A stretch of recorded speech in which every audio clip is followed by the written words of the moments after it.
Hello friends, आप सभी लोगों का स्वागत है हमारे यूट्यूब चैनल पर। तो आज हम देखेंगे कक्षा 8 का विज्ञान भारती यूपी बोर्ड का इकाई 15। इकाई का नाम है कार्बन और उसके यौगिक।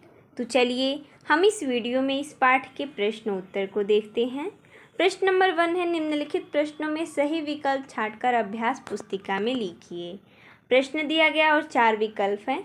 जो विकल्प सही रहेगा उसे हमें छांटकर अपनी अभ्यास पुस्तिका में लिखना है। प्रश्न है, निम्नलिखित पदार्थों में से किसमें कार्बन नहीं पाया जाता है। विकल्प है कोयला में, चीनी में, रोटी में या नमक में। सबसे पहले तो हमें प्रश्न को ध्यान से पढ़ना है। प्रश्न बोला है कि किनमें कार्बन नहीं पाया जाता है। कोयला में पाया जाता है कार्बन, चीनी में भी पाया जाता है और रोटी में भी पाया जाता है, लेकिन नमक में कार्बन नहीं पाया जाता है। तो इसका सही हो जाएगा विकल्प द। अगला है, प्रकृति में कार्बन पाया जाता है। विकल्प है केवल मुक्त अवस्था में, केवल यौगिकों में, मुक्त एवं यौगिक दोनों अवस्थाओं में, या केवल अपने अपरूपों में। तो इसका सही हो जाएगा मुक्त एवं यौगिक दोनों अवस्थाओं में। अगला है कुकिंग गैस, जिसे एलपीजी भी बोला जाता है, किसकी मात्रा अधिक होती है। तो इसके लिए हमें समझना होगा। देखिए, ब्यूटेन और प्रोपेन, क्या नाम है, ब्यूटेन और प्रोपेन के मिश्रण से बनता है एलपीजी गैस। इसमें अधिक मात्रा किसकी होती है, तो ब्यूटेन की होती है। तो प्रश्न यही बोल रहा है कि एलपीजी में किसकी मात्रा अधिक होती है। विकल्प है मेथेन, एथेन, एथिलीन और ब्यूटेन। इसका सही हो जाएगा विकल्प द, ब्यूटेन। आगे देखते हैं। प्रश्न दिया गया है, कार्बन का क्रिस्टलीय रूप है। विकल्प है जंतु चारकोल, ग्रेफाइट, कोयला या लकड़ी का चारकोल।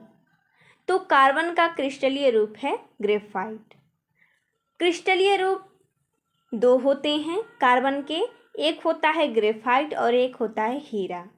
हीरा तो आप जानते होंगे, जो आभूषण बनाने के कार्य में आता है। और ग्रेफाइट क्या होता है, ग्रेफाइट आप सभी लोगों ने देखा होगा, जो पेंसिल होता है उसके आगे जो नुकीला भाग होता है जिससे लिखा जाता है, जो काला पदार्थ होता है उसे ही ग्रेफाइट बोला जाता है। वो भी कार्बन का अपरूप ही है। अगला, रिक्त स्थानों की पूर्ति कीजिए। दिया गया है रिक्त स्थान पहले ही है, सभी सजीव तथा कुछ निर्जीवों में उपस्थित है। तो जो कार्बन होता है वो सभी सजीव और कुछ निर्जीवों में उपस्थित होता है, तो हम यहाँ पर भर देंगे कार्बन।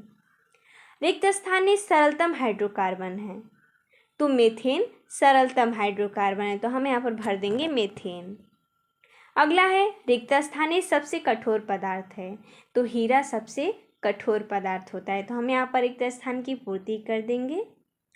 अगला है पेट्रोल, यहाँ पर रिक्त स्थान है ईंधन है, तो पेट्रोल एक प्रकार का ज्वलनशील ईंधन है, तो हम यहाँ पर भर देंगे। अगला है, पेंसिल में उपस्थित काला पदार्थ है, हमने बताया वो काला पदार्थ क्या कहलाता है, ग्रेफाइट कहलाता है। अगला प्रश्न तीसरा है, निम्नलिखित कथनों में सही कथन पर सही और गलत कथन पर गलत का चिन्ह लगाइए। प्रश्न है, सभी हाइड्रोकार्बन कार्बनिक पदार्थ है, बिल्कुल सही है, यहाँ पर हम सही का निशान लगा देंगे। अगला है, हीरा कार्बन का अक्रिस्टलीय रूप है, ये गलत है, क्योंकि हमने बताया हीरा और ग्रेफाइट दोनों कार्बन का क्रिस्टलीय रूप है। अगला है, सुगर चारकोल कार्बन का शुद्धतम अक्रिस्टलीय अपरूप है, ये बिल्कुल सही है, तो इसके आगे हम सही का निशान लगा देंगे। अगला है, लकड़ी के चूल्हे की दक्षता सबसे अधिक होती है, ये गलत है, तो इसके आगे हम गलत का चिन्ह लगा देंगे। अगला प्रश्न चौथा है, संक्षेप में उत्तर दीजिए। प्रश्न है, अपरूप क्या होते हैं, कार्बन के अपरूपों का उल्लेख कीजिए। सबसे पहले हम समझेंगे अपरूप क्या होते हैं। ऐसे पदार्थ जिनके रासायनिक गुण समान परंतु भौतिक गुण भिन्न होते हैं उन्हें अपरूप कहते हैं। कार्बन विभिन्न अपरूपों में मिलता है, जिन्हें निम्न दो भागों में बांटा गया है। पहला क्रिस्टलीय और दूसरा अक्रिस्टलीय। क्रिस्टलीय में क्या क्या आते हैं, हीरा और ग्रेफाइट, और अक्रिस्टलीय में क्या क्या आते हैं, लकड़ी का कोयला, हड्डी का कोयला, कोक, काजल तथा गैस कार्बन। अब चलिए अगला प्रश्न देखते हैं। हीरा तथा ग्रेफाइट के गुणों की तुलना कीजिए। जैसा कि हमने यहाँ पर किया है, हीरा कठोरतम प्राकृतिक पदार्थ है, जबकि ग्रेफाइट मुलायम होता है। हीरा विद्युत का कुचालक होता है, जबकि ग्रेफाइट विद्युत का सुचालक होता है। कुचालक का अर्थ होता है जिसमें धारा का प्रवाह नहीं होता है, और सुचालक इसका अर्थ होता है जिसमें धारा का प्रवाह हो सके। आभूषण बनाने में काम आता है हीरा, कांचे काटने में और धातुओं को काटने में, जबकि जो ग्रेफाइट होता है वो पेंसिल बनाने में, इलेक्ट्रोड बनाने में। हीरा एक कार्बन परमाणु अन्य 4 परमाणुओं से चतुष्फलकीय संरचना के रूप में जुड़ा होता है, जबकि 6 कार्बन परमाणु षटकोण के छल्ले के रूप में व्यवस्थित रहते हैं, उन्हें हम ग्रेफाइट बोलते हैं। अगला, मीथेन को मार्स गैस क्यों कहते हैं? इसका उत्तर हो जाएगा मीथेन गैस वायु की अनुपस्थिति में दलदली स्थानों पर पेड़ पौधों और कार्बनिक पदार्थों यानी मार्स के सड़ने गलने से बनती है, इसलिए इसे मार्स गैस कहते हैं। अगला है, पेट्रोल को जीवाश्म ईंधन क्यों कहते हैं? इसका उत्तर हो जाएगा पेट्रोल करोड़ों वर्ष पहले दबे मृत जीव जंतु एवं वनस्पति के अपघटन से बने पेट्रोलियम से प्राप्त होता है, इसलिए पेट्रोल को जीवाश्म ईंधन कहते हैं। अगला है, पेट्रोल को तरल सोना क्यों कहते हैं? इसका उत्तर हो जाएगा वर्तमान युग में पेट्रोलियम किसी राष्ट्र के लिए सोने से भी अधिक कीमती है, क्योंकि किसी भी राष्ट्र की उन्नति पेट्रोलियम की मात्रा पर निर्भर करती है। कृषि, उद्योग, यातायात एवं संचार आदि विभिन्न कार्यों में इनका उपयोग अत्यंत महत्वपूर्ण है, इसीलिए पेट्रोलियम को तरल सोना कहा जाता है। अगला है, प्रकृति में कार्बन किन पदार्थों में पाया जाता है? इसका उत्तर हो जाएगा प्रकृति में कार्बन एक तत्व है जिसका परमाणु भार 12 है तथा यह स्वतंत्र अवस्था में प्रकृति में शुद्ध रूप में हीरे तथा ग्रेफाइट के रूप में मिलता है। इसके अतिरिक्त संयुक्त अवस्था में पेट्रोलियम, खड़िया तथा चूने के पत्थर में पाया जाता है। अगला, लैम्प ब्लैक क्या होता है? इसका उत्तर हो जाएगा लैम्प ब्लैक मोम अथवा तेल को वायु की सीमित मात्रा में जलाने पर प्राप्त कालिख को कहते हैं। अगला, हाइड्रोकार्बन यौगिक कितने प्रकार के होते हैं? तो हाइड्रोकार्बन यौगिक 2 प्रकार के होते हैं। कौन कौन से? पहला संतृप्त हाइड्रोकार्बन और दूसरा असंतृप्त हाइड्रोकार्बन। अगला, पेट्रोलियम गैस किन गैसों का मिश्रण है? तो जैसा कि हमने बताया अभी कि पेट्रोलियम गैस ब्यूटेन एवं प्रोपेन गैसों का मिश्रण है।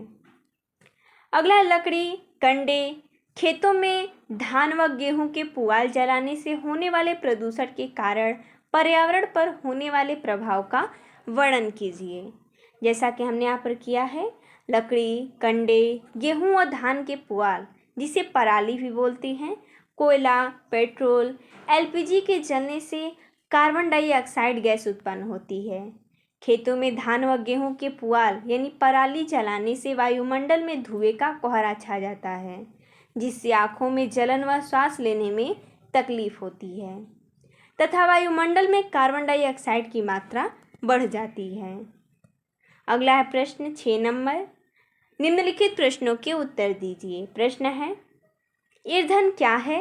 ईंधन का वर्गीकरण उदाहरण सहित कीजिए। ईंधन से दहन क्रिया द्वारा ऊर्जा प्राप्त होती है। ईंधन करोड़ों वर्ष पूर्व पृथ्वी के अंदर रहे मृत जीव जंतु वनस्पतियों के अपघटन द्वारा प्राप्त पेट्रोलियम के शोधन से प्राप्त किया जाता है। ईंधन 3 अवस्थाओं में पाया जाता है, ठोस ईंधन, द्रव ईंधन और गैस ईंधन।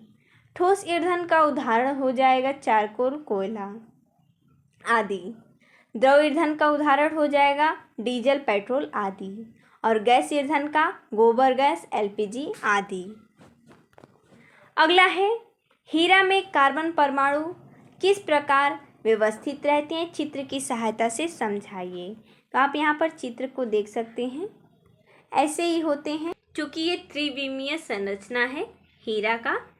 हीरा कार्बन का एक पारदर्शी क्रिस्टलीय अपरूप है। इसमें कार्बन का एक परमाणु 4 परमाणुओं से जुड़ा होता है।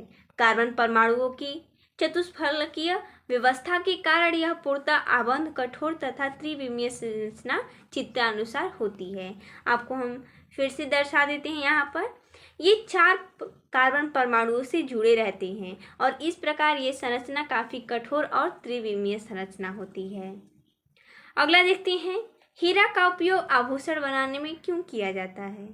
इसका उत्तर हो जाएगा, हीरे को सरलता से भिन्न भिन्न तल में तोड़कर कई फलक वाले क्रिस्टल बनाए जा सकते हैं, जिससे इस पर पड़ने वाला प्रकाश पुंज विभक्त होकर शीघ्रता से इंद्रधनुषी रंग बनाता है। यह थोड़ी सी भी हलचल से झिलमिलाता है और सुंदर रंगों वाला स्फुलिंग उत्पन्न करता है। अतः हीरे के उपयोग से आभूषण की सुंदरता बढ़ जाती है। इसी कारण हीरे का उपयोग आभूषण बनाने में किया जाता है। अगला है सुगर चारकोल का उपयोग लिखिए।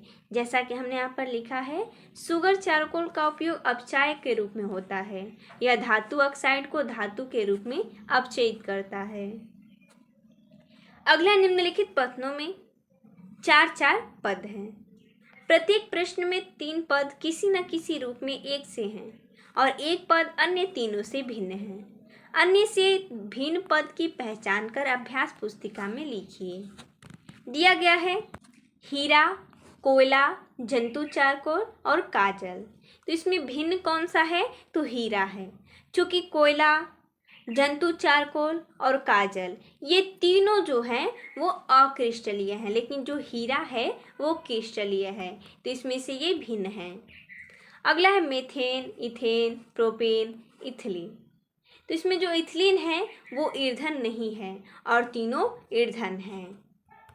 अगला है एलपीजी गैस, पेट्रोल, डीजल, लकड़ी। तो इसमें जो लकड़ी है वो भिन्न है क्योंकि जैव उत्पाद है और तीनों पेट्रोलियम उत्पाद हैं। अगला है खाने का सोडा, चीनी, रोटी, नमक। इसमें नमक भिन्न है क्योंकि नमक में कार्बन नहीं होता है, बाकी तीनों में कार्बन पाया जाता है। तो इस प्रकार हमने इस वीडियो में इस पाठ के प्रश्न उत्तर को देखा। तो मिलते हैं तब तक के लिए धन्यवाद दोस्तों।